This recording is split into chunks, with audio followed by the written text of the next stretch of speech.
Bonjour à tous et bienvenue dans cette nouvelle vidéo de Quick Game Channel. Donc c'est la vidéo numéro 4, c'est ça. Donc on va vous parler du nom de la compagnie, Quick Game, d'où ça vient. Un peu on va voir raconter cette anecdote là. Et ensuite on vous parlera du jeu. Yann, explique-nous d'où vient le nom Quick Game. Dans le fond, le nom de la compagnie, c'est un drôle d'adon. Ça vient de ce petite chose-là qui est... en mauvais état. En mauvais état, c'est le jouet de mes chats. Un certain soir, on cherchait le nom de la compagnie et les chats jouaient avec. Ce petit jouet, quand on tape dedans, il fait pour game. Donc ça fait Quick Game. Ça a l'avantage aussi d'être bilingue. Parce que si on veut que la compagnie puisse fonctionner partout à travers le monde, un nom bilingue c'était intéressant. Donc ça répondait aussi à ce critère-là important. Donc c'est pour ça que ça vient de la Quick Game. Et puis surtout, en termes de logo, c'est aussi facile à transmettre, ça parle à tout le monde, on entend Quick. Donc c'est l'avantage un peu de ce nom-là. En termes de logo, c'est assez facile. Donc ça s'est bien adapté et nous, comme un petit poussin, on prend le t'envoler. Puis on va vous parler de notre jeu, où il est rendu. La dernière fois, on vous a parlé de la machine à sous et cette fois-ci, on va vous parler qu'est-ce qui se passe quand le joueur gagne, je ne sais pas si vous en souvenez, gagne les fameuses 3 couronnes.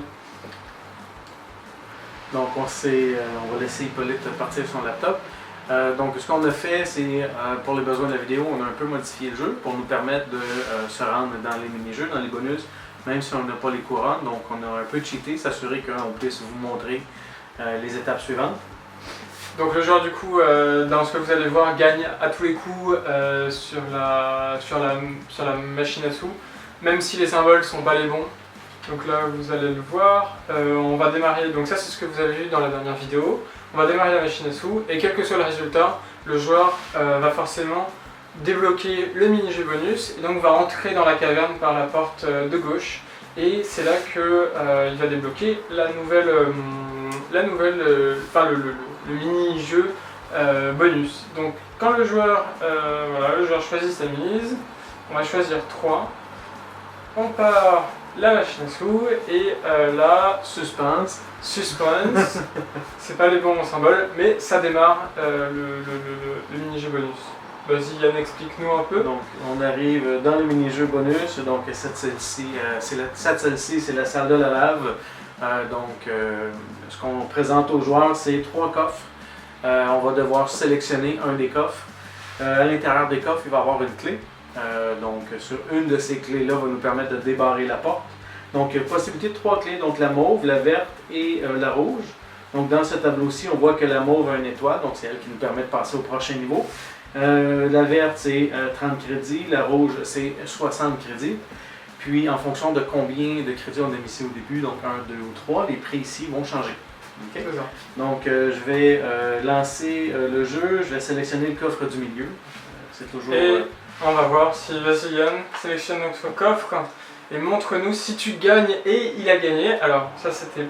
Il a une chance sur 3 puisqu'il y a 3 bijoux, il avait une chance sur 3 parce qu'il y avait 3 coffres, il avait une chance sur 3 de gagner et donc il se rend à la salle 2. Cette salle, on a un problème de lighting avec celle-ci, donc c'est normal que vous distinguiez mal ce qu'il y a à l'intérieur. Dans le fond, il y a 4 coffres qui sont au centre. Il y a toujours, même s'il y a 4 coffres, en fait, dans ce mini-jeu, le joueur avance. Dans la première salle, il y a 3 coffres, dans la seconde, il y en a 4, dans la troisième, il y en a 5.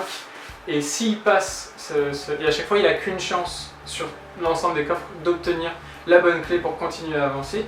Et s'il avance jusqu'au bout, il va finir dans vous allez le voir. Mais le nombre de prix, lui, ne change pas. Donc même s'il y a 4 coffres, il y a 3 prix potentiels et il n'y en a qu'un seul qui correspond à la porte qui va lui permettre de continuer à avancer. Donc pour voir si on a de la chance encore une fois, Yann choisit donc un prix. Donc je vais aller en bas à droite. On clique, la clé apparaît. Est-ce qu'on est chanceux? Et non, on a la clé verte. Vous pouvez voir que là le joueur gagne des points, donc le prix monte. Mais on a perdu et du coup pour le moment le résultat de ça c'est que ça recule et ça fait repartir en arrière le joueur et ça le ramène dans la salle initiale. Donc On va réessayer, cette fois-ci on va utiliser des boutons de debug que j'ai mis en place dans cette version-là pour pouvoir passer au travers de toutes les salles de ce mini-jeu.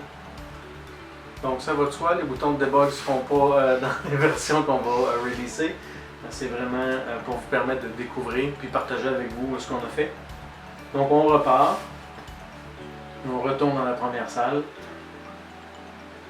Là, on va un peu tricher et utiliser les boutons de debug. Ok, donc on part. On est chanceux, on a trouvé le bon coffre. Oh! Donc, on est dans la deuxième salle. Donc là, on va passer à la troisième salle. Donc ici, le joueur se retrouve, c'est assez sombre aussi, le joueur se retrouve dans cette troisième salle du mini-jeu, et qui est une salle donc, où il doit choisir parmi les 5 coffres. Et c'est ce qui va définir s'il atteint s'il atteint le mini-jeu suivant. Puis si on remarque aussi, les lots de salle en salle augmentent. Donc là, présentement, la clé verte c'est 180, la clé rouge c'est 300 points. Donc à chacun des salles, ça l'augmente. Voilà, j'ai appuyé sur le bouton, normalement ça devrait lancer, ça démarre.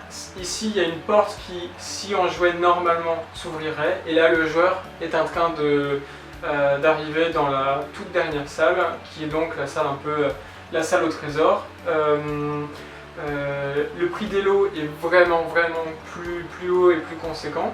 Et une fois que le joueur est dans cette salle-là, il est sûr du coup d'obtenir un lot vraiment conséquent.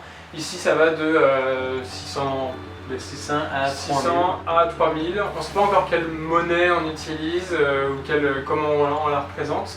Et puis c'est quelque chose qu'on n'avait pas expliqué jusqu'à maintenant. Cette monnaie en fait va servir pour le joueur à débloquer les mini-jeux suivants. Donc plus il en a, plus il peut débloquer les mini-jeux suivants, plus il en gagne, plus il peut débloquer les mini-jeux suivants. Et puis ça va potentiellement lui permettre aussi de développer une île orientée autour de... Ça on vous le montrera dans une vidéo, mais bon, ça permet de développer une île qui est orientée autour du cosmétique. Donc elle n'a pas d'objectif gameplay, mais grâce au point, il peut débloquer des morceaux de cette île, puis l'agrandir pour en faire quelque chose de beau et d'intéressant, un peu comme il veut, un peu comme il veut, donc c'est l'objectif. Et là, du coup, on est dans la dernière salle, et Yann choisit un coffre, car on va voir combien tu gagnes. Donc, le premier coffre, celui dans le milieu nous a porté chance, on va le réessayer. Donc, le coffre ouvre, la clé apparaît, et on y va avec la clé bleue qui porte 600 points. Et puis, donc là, voilà, c'est fonctionnel, comme c'est fonctionnel dans l'état actuel. On continue à gagner des points, ça monte, ça monte. Mais c'était la dernière salle, et donc c'est là où pour nous ça va être important d'apporter un plus, d'apporter un wow, d'apporter plus de feedback, d'éléments aux joueurs qui vont venir lui dire waouh, t'as gagné, t'es allé jusqu'au bout du mini-jeu. Puis actuellement on vous a montré le jeu sans son, on est en train de l'intégrer.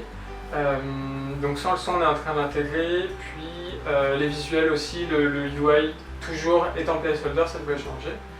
Et puis donc c'est tout pour ce qu'on avait à vous montrer. Donnez-nous vos retours, aimez la page, cliquez sur la petite cloche, suivez-nous, puis cliquez sur la petite cloche pour activer les notifications. Et puis surtout on vous souhaite une bonne semaine.